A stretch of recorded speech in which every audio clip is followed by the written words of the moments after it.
G'day everyone, welcome back to the Average Joe Radio Show, bringing you episode number 56 of the podcast.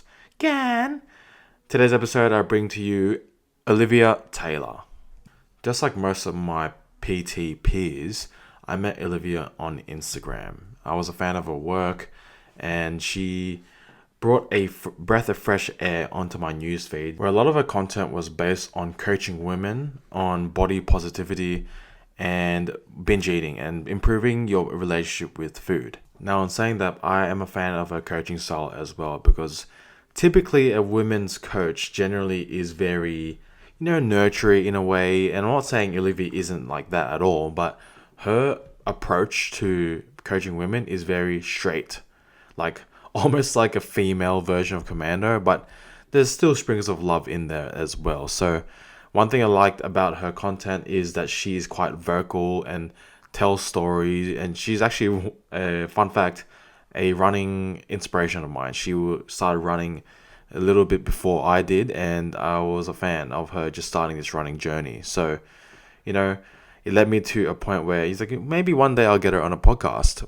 And then there was one time I was seeking women's coaches or women in the fitness industry to guest in my podcast, and funnily enough, Olivia responded with saying that she is keen to hop on. So I was like, well, this is the chance to have a conversation with us. We talk things on experiencing discomfort and all the different kinds of discomfort we actually experience as human beings, finding your coaching style, and of course her journey into her own fitness and training as well. So enjoy this one.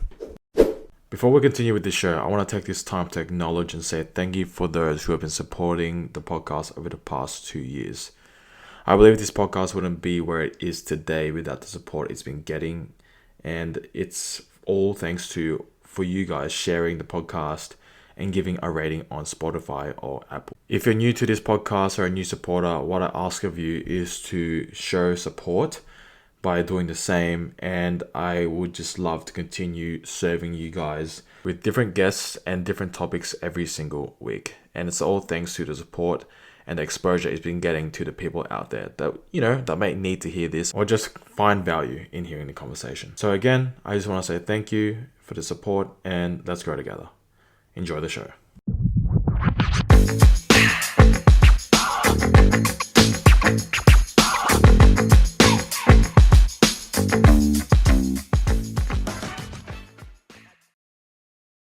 Okay, so before we start with any topics, one thing I was intrigued with who you are, or anyone really, as a PT, because I'm a PT as well, and how I became a PT wasn't really planned. So, but you can tell your side of it. But the question is, why do you do what you do? First of all. Very PT answer, but because I was probably that person that I needed at the start of my journey without knowing it. At that point in my journey, I didn't want to look up to anyone. I wanted to just do what I was doing. But now that I'm at the point that I'm at, looking back, I was like, wow, what I teach and what I implement with my clients is exactly what I needed back then. And I realized how many people go through the same thing, and that is exactly what I would have needed. When did you realize that you needed what you were doing? Probably in the last 6 months, and I've been a PT for 3 years. You start PT because you love fitness. I think that was the thing a few years ago, and I think that's what everyone coming into the fitness world does as well. But in the past 6 months, I've more so moved my work a little bit deeper rather than, just your surface level health and fitness, food and fitness sort of thing.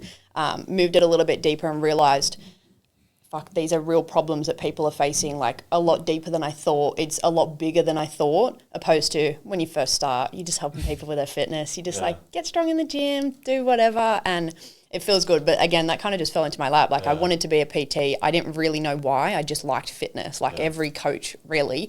And then as you go along, you start to see client behaviors, you start to understand people a bit more and what they're actually struggling with, opposed to just surface level, they want to get strong in the gym. And that's when you can kind of start to branch out into what you think people need the most. And I think that's the cool part about it. On a general consensus of everything that you do then, and you said deeper, can you, like on the wide scale of things, what is deeper? Like what people actually need? Because I realized the same thing. I've been a PT for, this is my, I think, I'm almost at 6 years, and you realize that PT is asking just the right questions, for me anyway. Yeah. So what is deeper to you and your clients? Well, your surface level is just your food and fitness. It might be weight loss, weight gain, just getting strong, all those kind of performance goals. But on a deeper level, and this is what I was saying, I've realized in the past 6 months how severe of an issue this is people not feeling in control of their mind, not feeling in control of their bodies, and being ruled by food, by their body. They're binging, they're body shaming, and it's something that they brush under the rug and never address.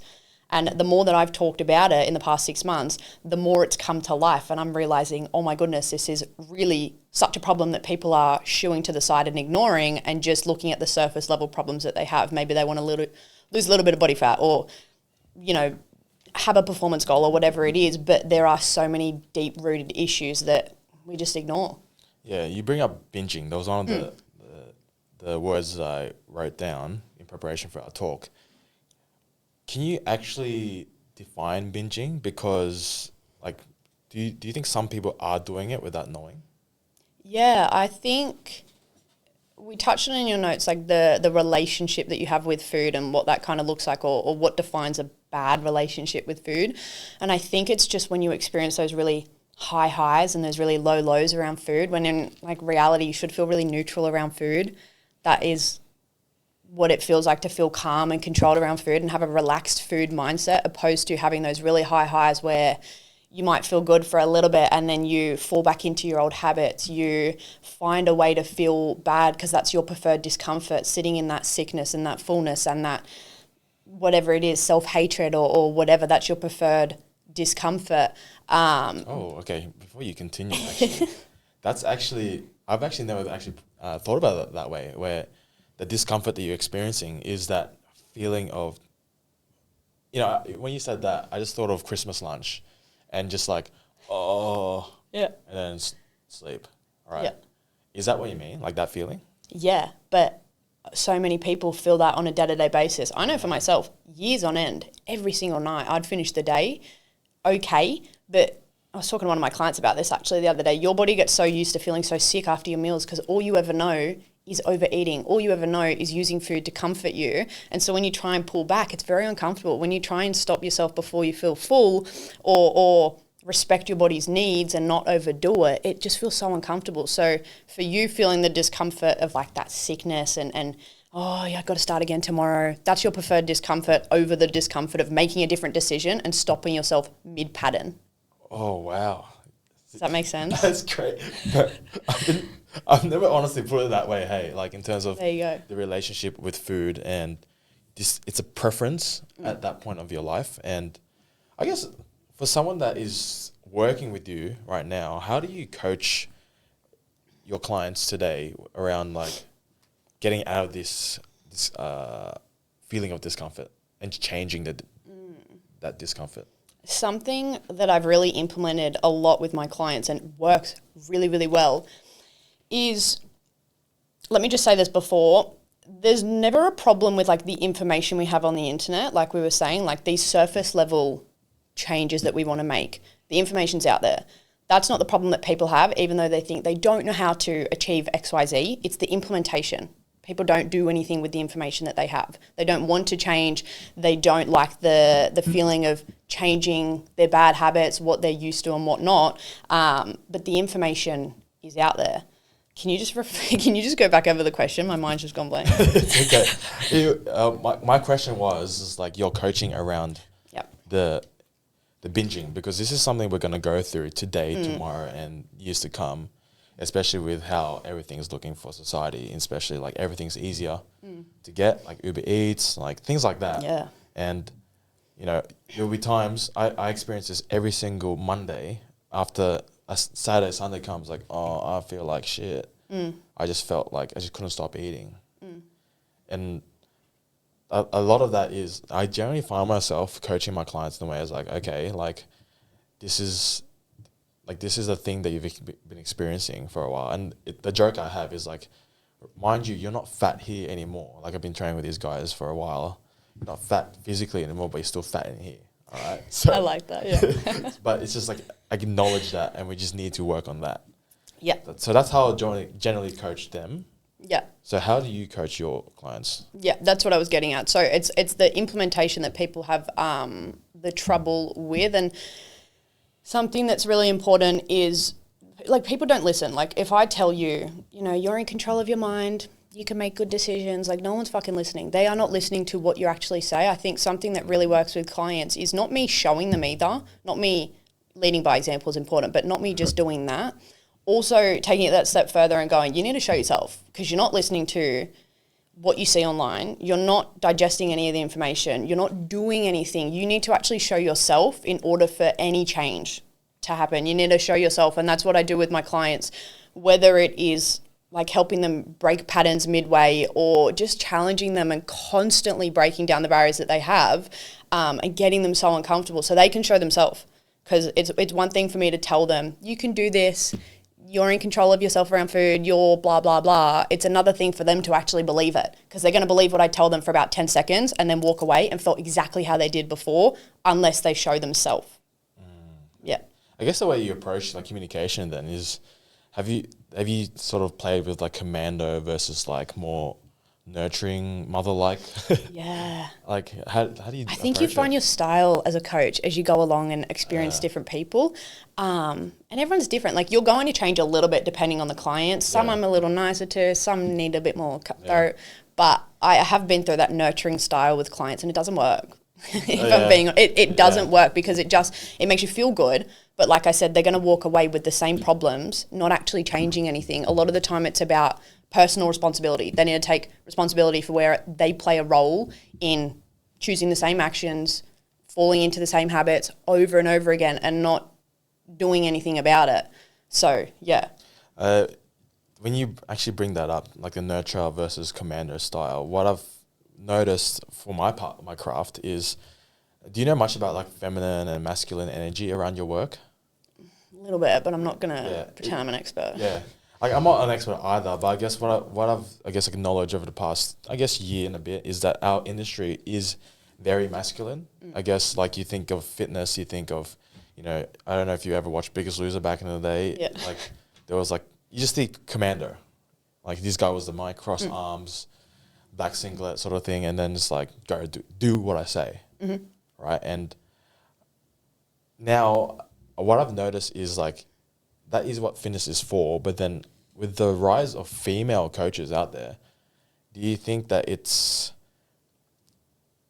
you need to explore that masculine energy still, or can you actually enter more of a feminine style coach? Because you said you can't as much, but what do you think as a whole? As a whole, I think finding a balance in between, that's something that I strive for.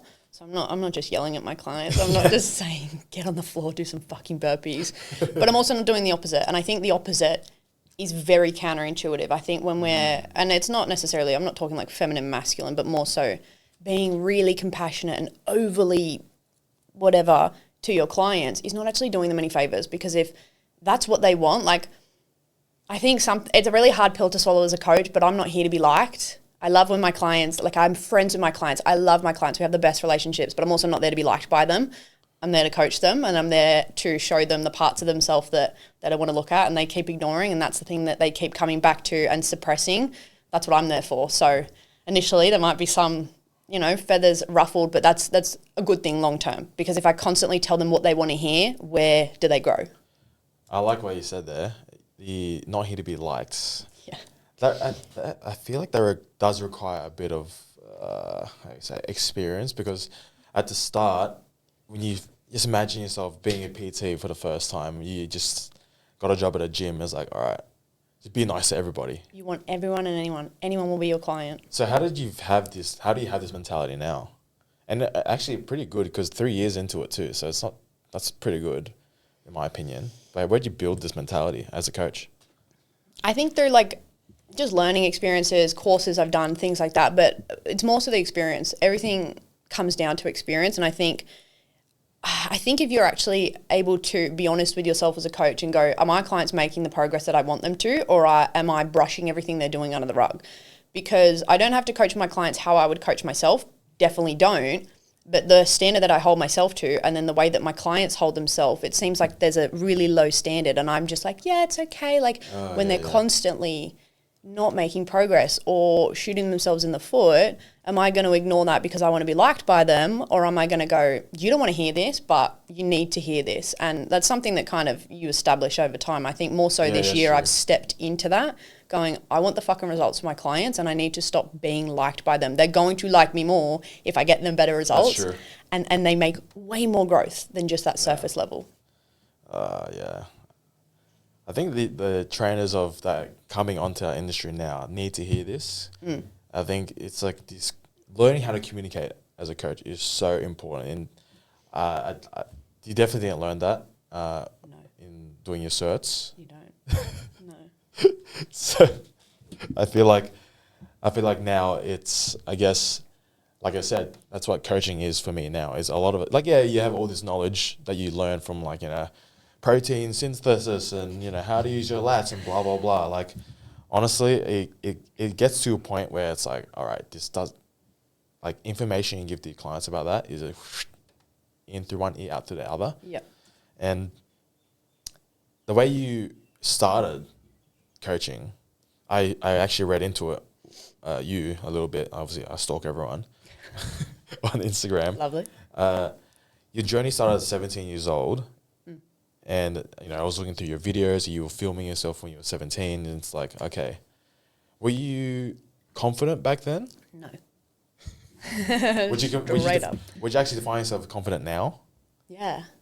I would. I think confidence comes from your actions, though. It's not something you have to scream out, or it's like there's like the surface level that everyone talks about confidence, and then there's like, I think the layer deeper. I think you'd rather look at it in the terms of, and I talk to my clients about this all the time, is self-respect, respecting yourself enough, your body's needs, the way that you act, doing the things that you don't want to do. They're the things that make you feel really good about yourself. It's not necessarily confidence. It's having some form of respect for yourself on a day-to-day basis. Okay, good actually segue into respect. Body dysmorphia. Does everyone experience it? I don't know if everyone experiences it. I think probably every female experiences it. Like I said to you, as I've shifted my work this year, I've realised how much people are ruled by their bodies and by food. And it is something that's really touchy to talk about.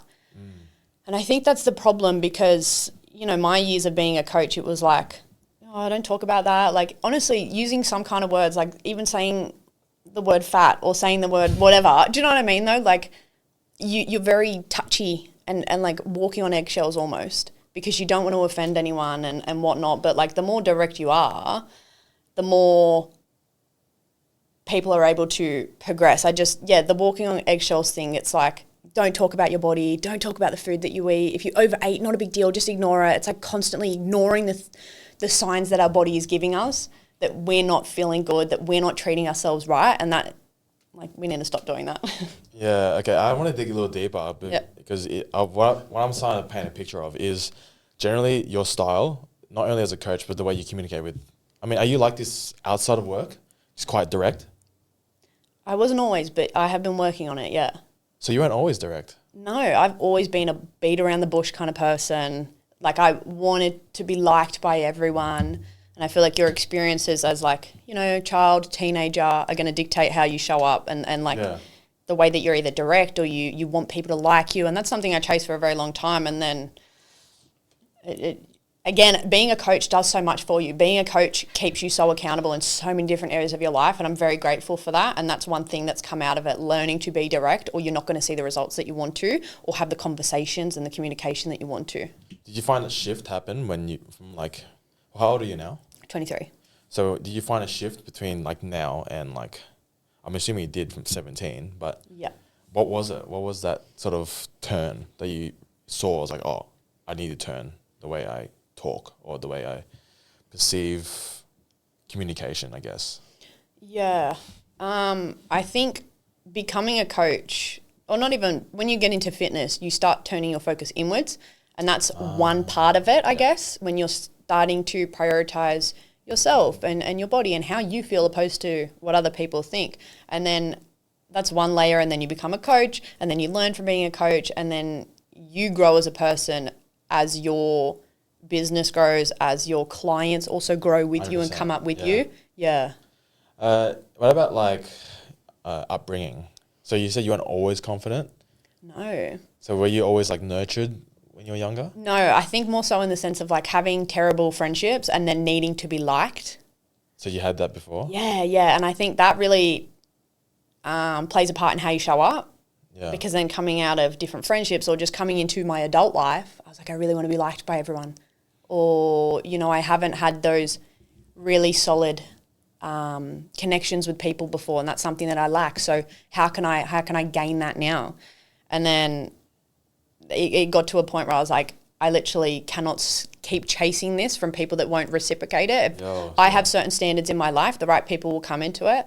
And I remember that's something that my partner used to always tell me, and it was a really hard pill to swallow. The right people will come in, but if you need to be by yourself for a little bit, just be by yourself, because I can't have standards up here and live my life up here and then, you know, go and spend time with people that don't value the same thing that I do, and I walk away feeling absolutely terrible, and then I've got to try and summon up the energy to do the things that I want to do as well. Before you swallowed that pill, did you actually go through just like a bit of a, you know, challenge in terms of like you actually did hang out with those people and found like, oh, this is actually shit? Yeah, that was back in those days when I would go out and drink on the weekend. Like I was like 18, going out with the friends, and I just think I pulled back one day and I was like, I don't value these friendships because all we do is go out and drink. And I don't want to do that anymore. Do I lose these friends if I don't? The answer was yes. The answer was yes. And that was a pill I had to swallow, because I'm like, oh, well, I don't want that life anymore.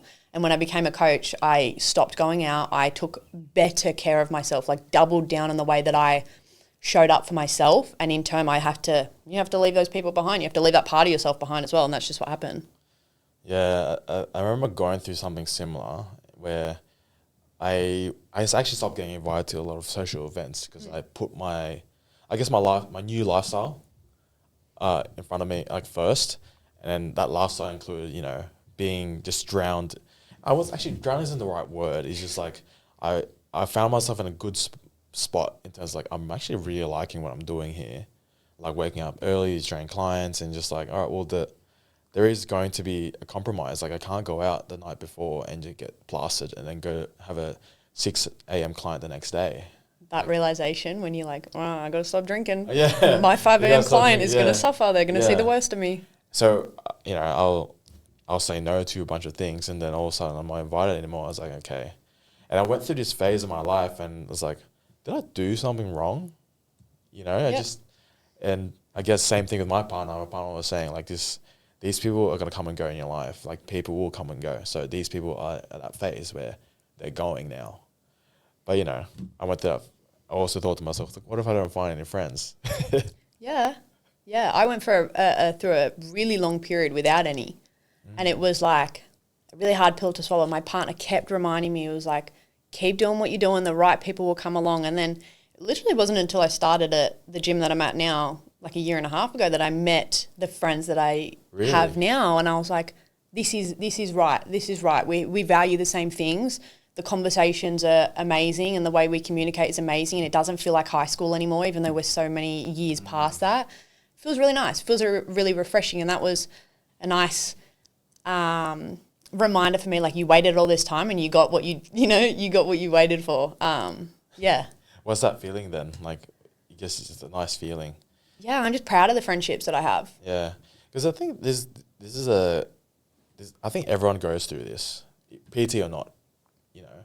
And just like I said with my story, and I know more people out there are gonna experience the same thing, where when you go into your mid-20s, like you start to realize your circles become smaller, like a lot smaller. I hated hearing that. Oh, me too. I was like, shut up. It's easy for you guys to say. You got a big friendship group. I have heaps of friends right now. There's no way I'm going to lose all these guys. And here we are. Now my circle's very small. Yeah.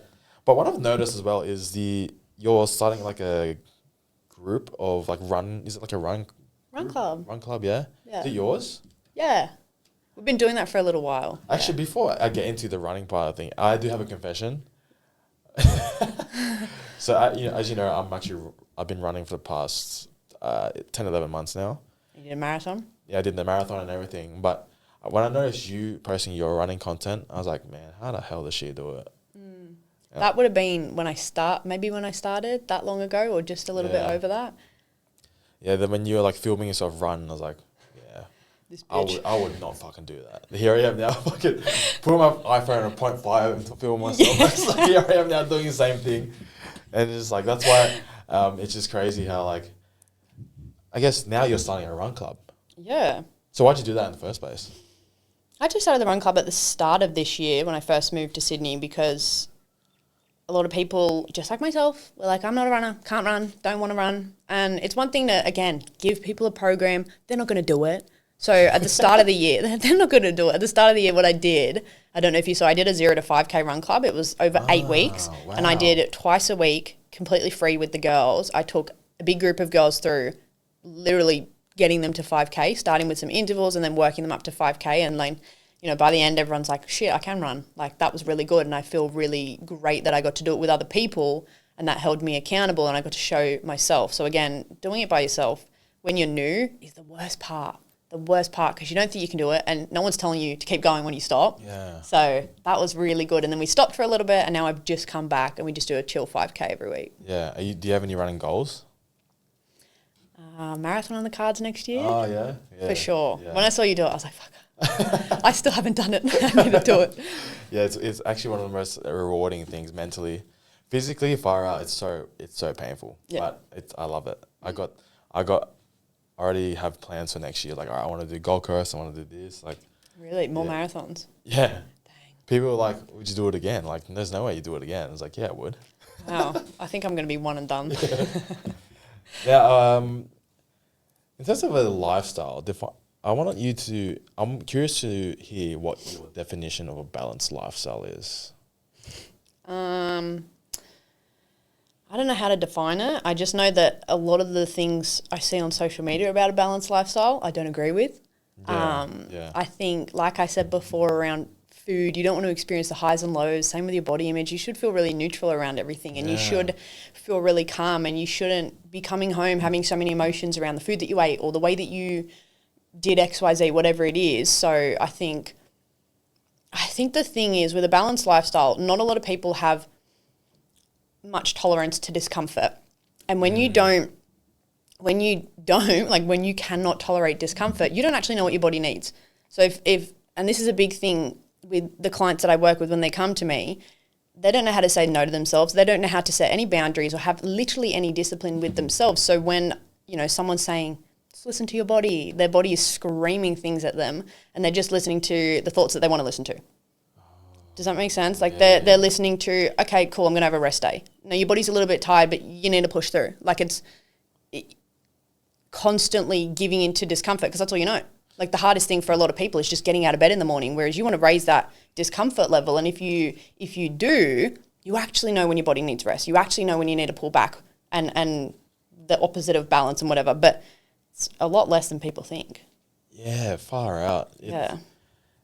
Oh, have you ever rubbed off clients the wrong? Like, I mean, you said you're not here to be liked, but let's say in that moment of time, you actually sort of give it to them straight.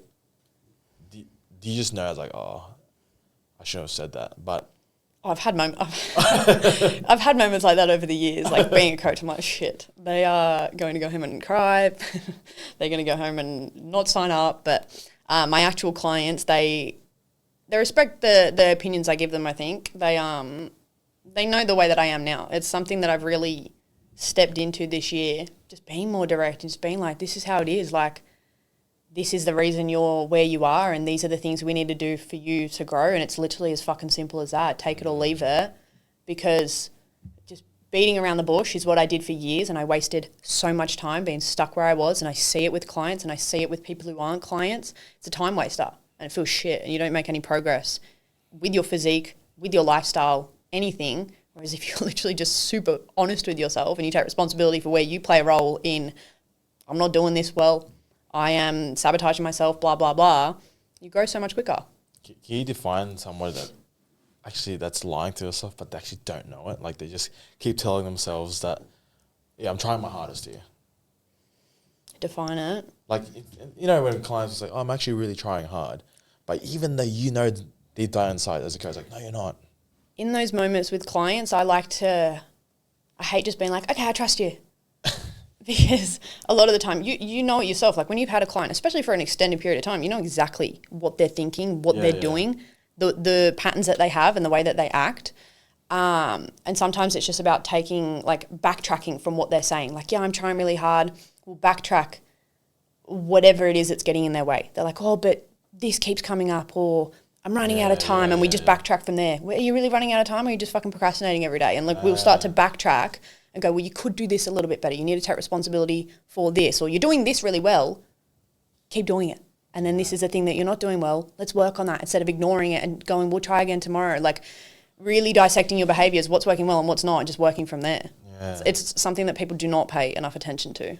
Yeah, and it's really simple. In regards to paying attention, at the start we mentioned fitness trends. Yep. Yeah, and I had a guest a couple of weeks ago. We talked about fitness trends, and a lot of it was we talked about Ozempic. Oh yeah. Yeah. What's your? I don't really have too much of an opinion on it. I was listening to a podcast on it the other day actually, and there were two conflicting opinions. One was like, if that's going to boost your weight loss, go for it, and the other person was completely against it. And I really didn't know where I stood. Yeah. I guess in terms of if clients bring it up, because I'm assuming most of your clientele is female. And I guess in terms of fitness trends for females, obviously they're going to bring up trends. I've had a bunch of clients go up to me. It's like, oh, what are your thoughts on intermittent fasting? What are your thoughts on keto? And it's like, shit, and a whole bunch of things that I don't disagree with. I don't agree with, sorry. And it's like, all right, how do I talk to them about this without actually feeling like just shutting them down completely? Because, say they watch, have you seen Game Changers? It's a documentary on veganism, and now it's very beneficial. I had a whole bunch of clients watch that movie. It's like, I think I'm going to go vegan.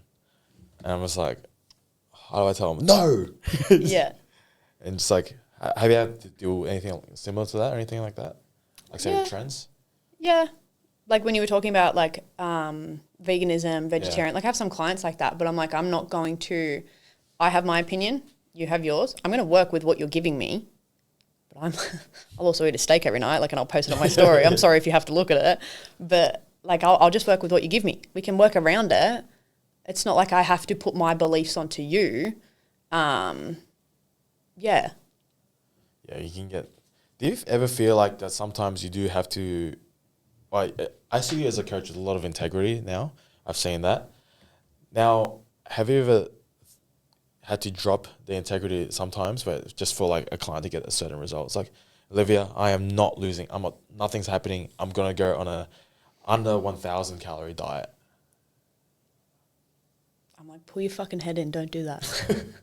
I had a conversation with a client actually. A client passed me from another trainer maybe 2 weeks ago about that exact conversation. I'm like, you're wanting to take the extreme approach because it sounds the most appealing. Yeah. But how many times have you done that in the last 6 to 12 months? So you're still in the same position, but every time you keep taking the extreme approach, that's not fucking working. Eventually you're going to have to, I think this is the thing, some people have to go to the very extremes in order to see or be able to look in the mirror and go, I need a change, proper change, instead of resorting back to what I know. I think, when it comes to food, diets, body image, body results even, I think sometimes you have to reach a low point before you realize this is not working. I have actually been doing the same thing for 12 months, taking the extreme approach. Like I said with that client, I had to have that conversation being like, it's not working. How long have you been doing this? Can we take this approach? And I'll lay out some facts instead of going, this is what you need to do. I'll be like, how does this sound? What does this approach sound like to you? Have you tried this before? No, I haven't, because I want the results now. I'm like, okay, well, you've been wanting the results now for 12 months. So it's not going to work unless you find a different approach. Yeah. Wow. I like the way you do that. Discipline versus motivation. What's the difference? Discipline versus motivation. What's the difference? You talk about that quite a bit. I do, because we all sit around, wait around for motivation to come, and it comes through action. So you need discipline to create the motivation. Realistically, you need to do the things you don't want to do, take that action, whether it's going to the gym, whether it's a small little daily habits that you have, that action creates the motivation. You don't feel motivated before you do something. No one's feeling motivated before they go to the gym, before they eat a healthy meal. You feel motivated after, when you reap the rewards of it. Yeah. And in turn, obviously, that creates a bit of momentum. I want to go back to your fitness journey from the start then. Yeah. Like, where did you, I guess, find, what was the reason you started training in the first place? My mum bought me a gym membership and I was like, is this a hint? I started going, did the whole HIIT workouts, really sweaty workouts, just constantly trying to burn calories and chase something that I, didn't actually want. I just kind of wanted to be accepted by other people, be validated by other people. I think that's what a big part of my journey was. And then eventually over the years, it was like, what do I think of myself? That's more important. And I think that's what I've come into. But yeah, initially it was an outlet, which was really, really great. And I didn't start strength training until a couple of years into my journey. And then obviously you screw your head on a little bit. You realize, all right, I'm not going to do the HIIT classes anymore. I'm going to do a bit of strength training, take better care of myself. And in turn, obviously the results follow. And then I started studying. Well, what if I do strength training and I get too big? You won't get too big, that. That's a conversation we have all the time. Like I had that with one of my clients. She was like, I'm just checking. I won't get bulky if I strength train. I'm like, I have literally been strength training for like 6 years now. I am not bulky anymore. Like I've still not achieved that result. It's not going to happen. You're not going to get too big, but you need to lift weights. You need to stop doing the crazy shit that you're doing. Yeah, I had this conversation yesterday. My female client was literally doing dumbbell lateral raises. She's like, I don't know if I should be doing this. I feel like I'm going to get wider. Wider. It's funny. Yeah, a lot of females think they're going to get wider. I'm like, you're not going to get wider. I don't want broad shoulders. I want broader hips. I was like, okay. It's like, is there an exercise where I can just widen my hips? Oh, God. Yeah, it can get like that. And it's just like sometimes I've been doing this for 5 years. I'm just like, yeah, I'm still having these conversations. It's like, how can I answer this the most sensible way where that's like, no. Yeah, and I think initially you probably would have been like, don't be stupid. Like I would have handled it a bit different to how I handle it now. Now I'm just like, it's okay. Like this is like, here are the facts, like actual facts written out for you instead of, maybe when I started as a coach, I would have been like, what are you doing? What are you talking about? That's not true.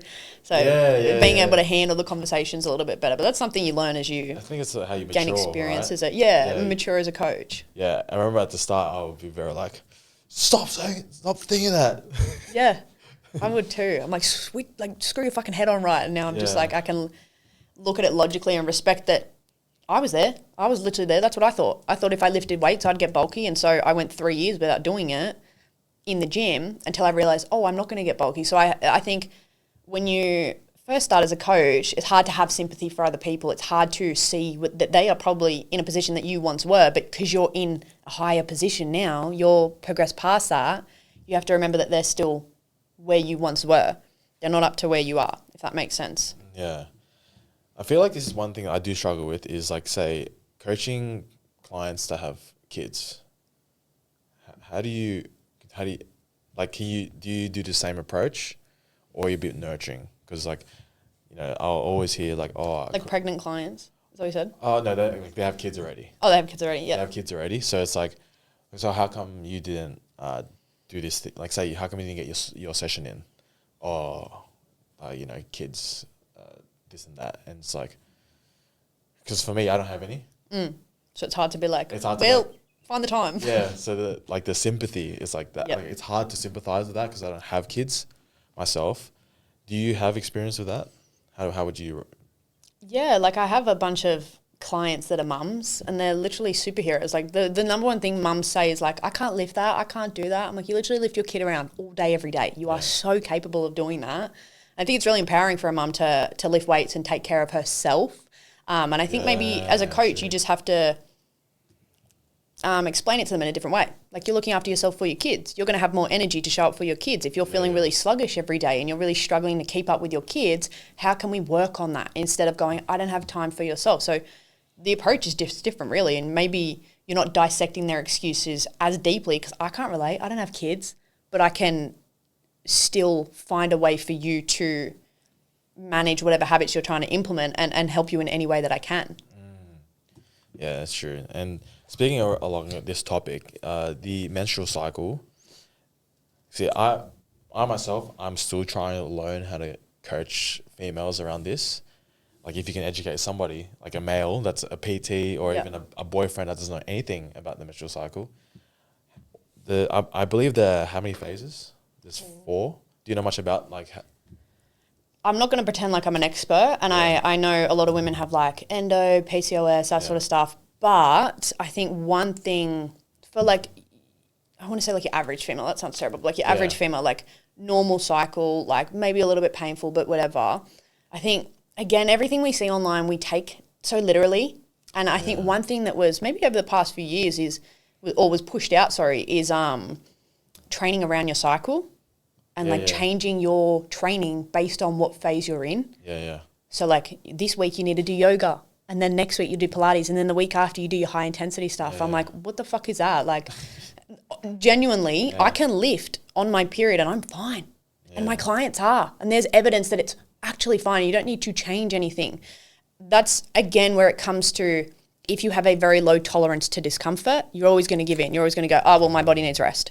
Whereas if you have a higher tolerance, you can actually understand, oh, I'm actually having really bad pains today. Like, maybe it's a good idea to alter my training. But if you're always doing that, you're always going to choose the easier option, obviously. Yeah. How did you build that, I guess? It seems like you have a very calloused mind in terms of like discomfort, just go through it. What did you build your, I guess, mentality around that? I actually think running was a massive part of that. Really? Yeah, I think that's why I've kind of built that in the past year or two. Right. Because like I'd just stop and no one was telling me to keep going, and I'm like, oh shit, it's actually kind of uncomfortable. I'm not going to be able to go another meter unless I feel a little bit of discomfort. And then it was about feeling the discomfort and regulating myself when I'm uncomfortable. Why'd you start running in the first place? Why did I? My partner was running. I'd go running with him and I'd suck and I'd cry and I'd be like, I can't do it. Like we'd be 2 kilometers in. I'm like, nah, running's not for me. And it was like this constant thing. I'm not a runner. And I was a fresh PT at that point, I think. And I was constantly telling myself I can't do it. I'm like, what kind of example is this? Like, I love being a coach for that exact reason. It really holds me to a high standard. It keeps me accountable. When I don't want to show up, I'm like, got to set the standard. But when it came to running, I was like, I set a 10K goal last year, I think it was. And I was just like, I'm just going to show myself I can do it. Like, I'm just going to prove myself wrong. Like, I keep saying I'm not a runner. I'm just going to prove myself wrong. I just did it.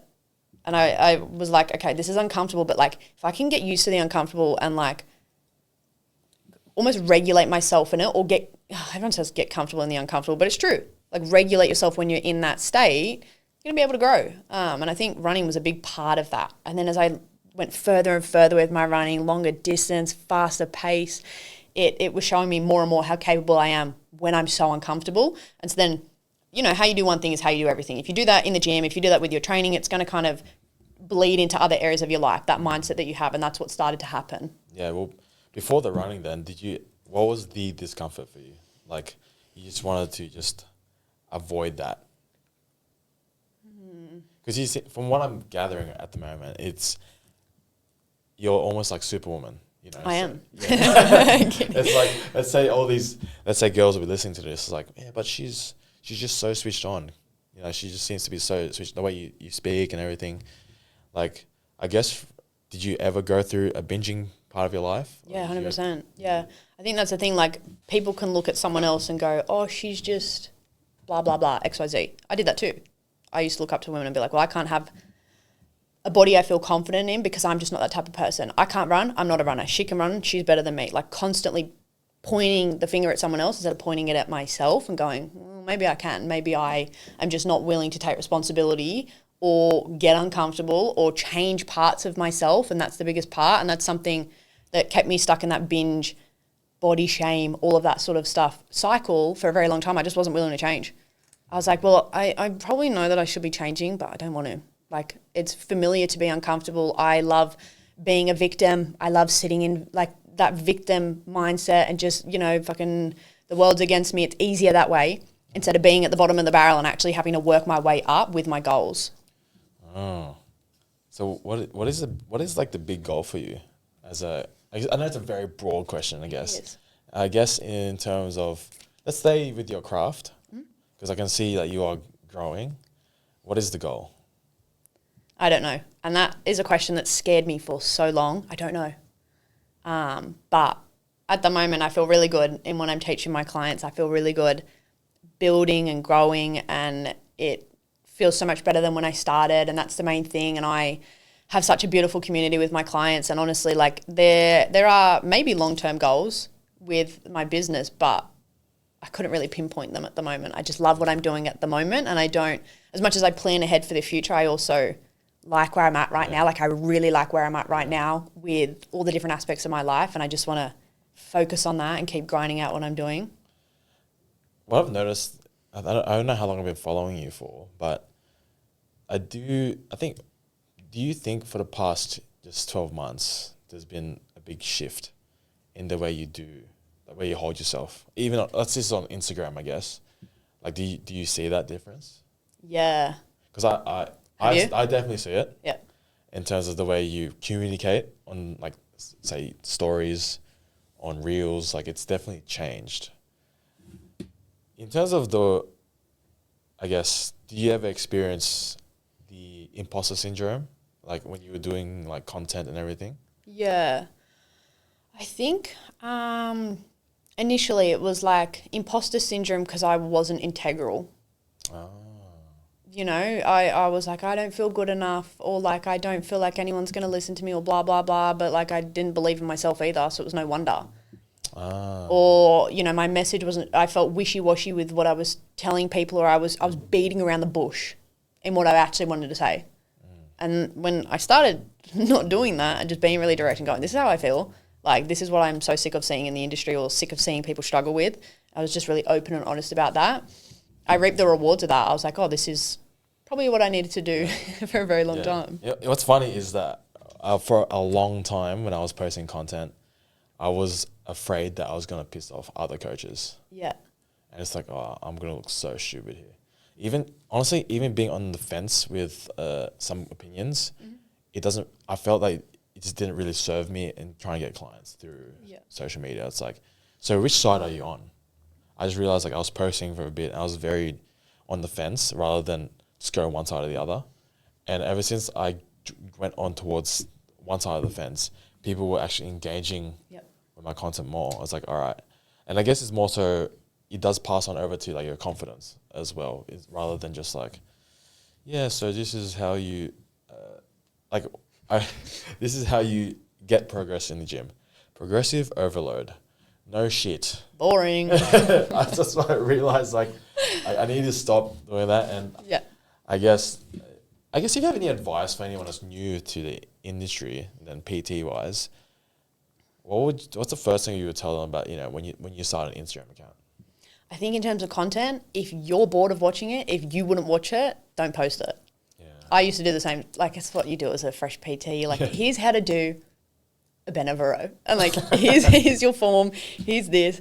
And it's boring. And if you're looking at like the general population, they're bored and they're scrolling past it. And like the sad truth about our like generation is that no one has the attention span to watch that video. So if they don't recognize one word in it, scroll.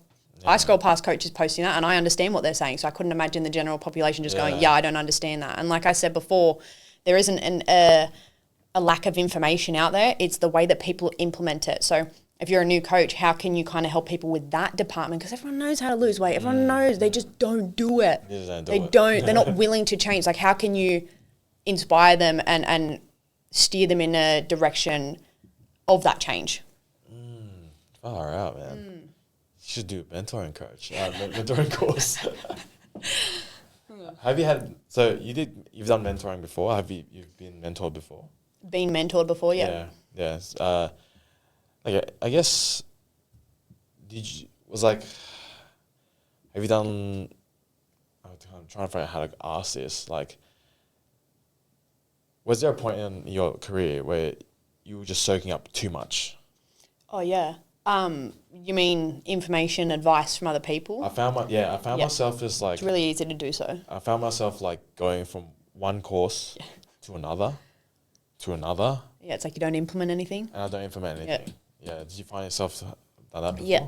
Yeah, all the fucking freebies, all the courses. I've done so much and I've invested a lot. And so what have I implemented? I think you get to a point where you're like, all right, I'm constantly doing, but not actually doing anything with the information. It's the exact same as your clients. They're not doing anything with the information that they have. They need to implement it, and you need the same thing. That's what I've noticed. Like you learn so much. It's like, all right, it hasn't really changed the way I program. It hasn't really changed the way that I've communicated. It's like, all right, it's a lot of. Have you done a lot of inner work though? Would you say? Yeah. Kind of a mix of like mindset coaching programs and then also obviously business coaching and whatnot as well. So yeah. Yeah. Okay. Because what I see is like just lots of years of work that just progressed. Even to the past 12 months, there's been a lot of progression. And I guess, I mean, I used to be in a position where I was mentoring trainers, and I found that they had this point though, they were just soaking up information all the time. It's like, look, it's not about that. It's not always about soaking in new information. And I realized that even with clients, it's like I have clients that love their research. Yeah. And I have a client that always messages me. It's like, oh, what are your thoughts on this exercise? What are your thoughts on this?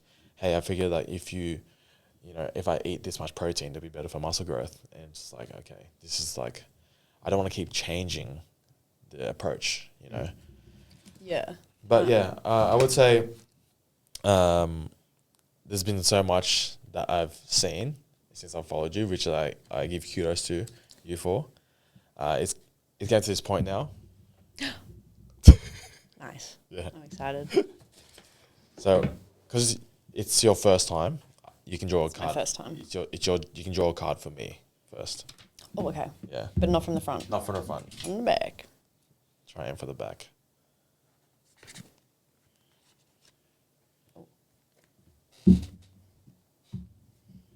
Jesus. Uh-oh. What is your biggest regret? And if you could go back, what would you do differently? That's very deep, isn't it? What is my biggest regret? And if you could go back, what would you do differently? Look, I don't want to be the cliche, say, I have no regrets. Cliche. It's pretty cliche to say that. Look, honestly, there was a point in my career, I don't know if I had a conversation with someone about this yesterday. My biggest regret is where I am at the moment. I actually used to be an employee for a PT business. So I was very just playing it safe for like my craft. Like I really felt like I'm going to grow here as a coach, financially. I want to get paid more, blah, blah, blah. Like, yeah, sweet. I'm going to be a 6-digit PT. Fucking earth. This is it. Then I found myself starting to not like what I was around. I was like, oh, but this is the one. This is how I become a 6-digit PT. I was really caught up with the money. But there was a cost of that, and I just wasn't happy. So I think my regret is because I'm actually, I work for myself now. Mm-hmm. That's why I have this time to do this podcast more frequently, and I don't have someone on my ass saying like, hey, where are you? Yeah. Can you come to the office now and do this, blah, blah, blah. So I guess my regret is for now, in this stage of my life, is I wish I started sooner. Like even PT, like I actually went to uni, didn't finish the course. Like I got a HEX debt that I'm not even using. Great. And what I would do differently is actually just back myself a bit more. When I felt like, when I had that doubt, because here I am now, like I back myself, but I back myself like 2 years later rather than before. So that's what I would do differently. Yep. All right. Hard to match that.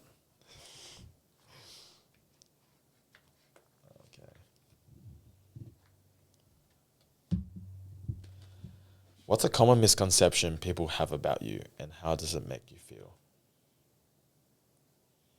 I actually don't know. You don't care, eh? Think what you want. I don't care. All right, I'll go. You can pick another. I genuinely don't know. Oh. Oh, God. What is one aspect or feature of your life that causes you the most friction or discomfort, and how could you change or fix it? At the moment, the most friction or discomfort, it's in my business. It's the discipline that I have to do the things that I need to do, and it causes me a lot of discomfort thinking about the weight of like my work being on my shoulders sometimes. And so sometimes it's really easy for me to, and this is like my downfall, avoid those things because it keeps me small. That's one thing that I struggle with. As a business? Yeah. Like, is this like more like a scaling aspect? Yeah. I'm like, oh, that is like, got to put the big girl pants on for that. Like that really does scare me, and things being on my shoulders, and Why does it scare you? it just does that. It's like, as much as I have grown as a person, there's still that little, 17-year-old in me that's like, I just want to be liked by other people. And what if I cause a bit of a, when I'm bigger, or what if people don't like me? And that just sometimes sits in the back of your mind and causes a little bit of discomfort. I'm like, fuck. I see it playing out sometimes. I really got to hold myself accountable and go, it doesn't matter if you're uncomfortable. Like, because I think as a coach, you, like, or just in general, like you have different things that you can be really disciplined with and you can sit in discomfort with, but there are some things that I can't. So I find that seems to be the case, like, with every one of us. Yeah. Like, and I actually acknowledged this a couple of days ago. It's like, we are all just kids that are bigger. Yeah. Big kids. We're just really big kids. Yeah. And we're going to go through a point of our life and like, all right, it's like, there's like, all right, change needs to happen. But it's sort of like, oh, I don't really want to do that. Yeah. It just, like you said, like we've been talking about this, like you've been sitting in discomfort. Like, I prefer this discomfort though. Yeah. Yeah, it's easier to go, I prefer the discomfort of like, oh, I just want more clients, or like whatever it is in your business, instead of going, I need to like take it up a notch. Like, I've been doing this for a little bit. It's time for me to take it up a notch, whatever that looks like. I couldn't pinpoint that. And that's uncomfortable. I'd rather stay here, but. Actually, I had a conversation on panel this morning about business, as you do. And there's 3 S's in what we do. So there's, like, as a business, there's selling, there's scaling, and there's serving. Yep. And sometimes we can get caught up in one of those activities. So like say right now, when work gets quiet for me, I get caught up in selling, just trying to sell. Yeah. Like, I need more clients because I need to pay for X amount of bills, right? And you sort of take a back pedal on scaling. Sometimes serving and selling are sort of the same thing, but then scaling is like it's a scary bit where it's like, oh, I don't want to sit down on my computer and just, all right, so 6-month timeline for business. Scary. What does that look like? And you sort of think about it. I was like, what does that even look like? And you explore it. I found myself looking into like, all right, what if I go 100% online? And it's like, oh. Have you thought about that? Yeah, I think when you're a PT, you just got a big ego when you start. Like, I was always like, I would never do online. I was just too scared. Yeah. I would always say, I would never do online because I don't want to sit behind a laptop. Like, what do you mean? You are too scared to go online. You're too scared to show up online. That's what you actually mean, and you're just kind of covering that up by saying, I don't want to be an online coach. I love doing both at the moment, and I haven't thought about going fully online because I like what I do, but I never want to, I always want to catch myself out before I use cop-outs like that. Like, oh, I would never do that. Yeah. Because there's always a reason underneath. You're too scared, you're too whatever to actually try it. Yeah. I'm the same as you. Like, I love being face-to-face with clients. I do both online and face-to-face. And like the thought of like, because obviously outside of work, you think about your life, and it's like, my partner one day was like, oh, let's travel for like 6 months. I was like, look, my work involves me being with the person in the gym. Yeah. But there's like, no, but you can really think about it. You can actually work completely online. It's like, yeah, that's true. I can. But it's just like you're going through this phase of like, oh, man, I just don't want to. I have so much of my income right here face to face, you know. And then I'm exposed to people that do even like a mass scaling style of coaching, which is like, join this community, you pay a very low ticket price, but you get access to me. And it's like, holy shit, this is scary. Like, I know coaches that are making 6 digits, 5 digits per month because he has so many members. It's like, far out, how does this guy do it? I think that's what we were talking about before. It's so easy to get caught up in what other people are doing. Exactly, yeah. The thing at the moment, I've seen that a lot of business coaches that target fitness coaches say is, do you want to go from the gym floor to online? I'm like, no, I actually don't. And it would be really easy for me to get caught up and go, yeah, sure, if I can earn more money. But like if I'm not in that place where I should or I want to, like I have to be able to take everything with a grain of salt. Yeah. You know? Yeah. I think that's one thing is like it sounds so lavish. Like it's like you can make 6 digits a year and you don't even have to leave your laptop, and just like you can be in Bali doing programs and whatnot. It's like I've heard this so many times now, and like Everyone's in Bali. everyone's in Bali. Man, I went to Bali and it's like, all right, like Every fitness coach is in Bali. yeah, every fitness coach is in Bali, and Yeah. it's just like you just sort of think it's like, oh, comparison is a thief of joy. You know, you sort of just compare yourself like I can be that guy, but then it's just like it's a battle that I feel like I'm going through in terms of like what a scale, like should I scale like this or scale like this, you know? And for a long time I was just thinking about the scaling. It even affected the way I serve. So I think there's 3 S's is like I think this needs to be balance with everything, but yeah, it's an ongoing battle, and I think this is something I like to talk about with coaches, and even not even coaches, like people that just want to scale their life, you know. So yeah, all right. My final questions I ask everybody. Pretty simple to not really. First one is simple. If you could choose a food, 0 calories, 0 repercussions, what would it be? 0. That's so funny. Pizza. Just anything. Just fucking give me anything. What's the first thing on your mind? Pepperoni. Mine's meat lovers because it's just that's like the fattest one. Yeah, that's like the highest calorie amount. If there was no repercussions, absolutely. Yeah, that's true. Yeah. All right, if you were given $100 million today, and then you had to spend it by the end of the day, how would you do that?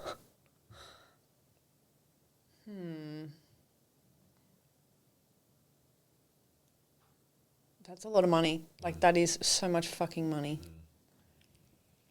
If I was given a lot of money, I'd just go and shop, but maybe not that much. I'd just book a bunch of holidays, I think.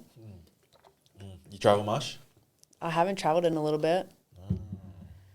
Business. Yeah. Bali. Laptop. Bali. Yeah, I haven't been on holiday in about 2 years, like overseas. Yeah. And that was like really scary. That was like very early days. Yeah. And we went to Europe for like 5 weeks, and that was the scariest thing I've ever done in my life. You're a PT already? I was a PT, and I wasn't online, and it was honestly the scariest thing ever. Like, okay, income, just pause, Yeah. and I'll just go and enjoy my life. It was really hard to enjoy the holiday, knowing that what I have to come back to.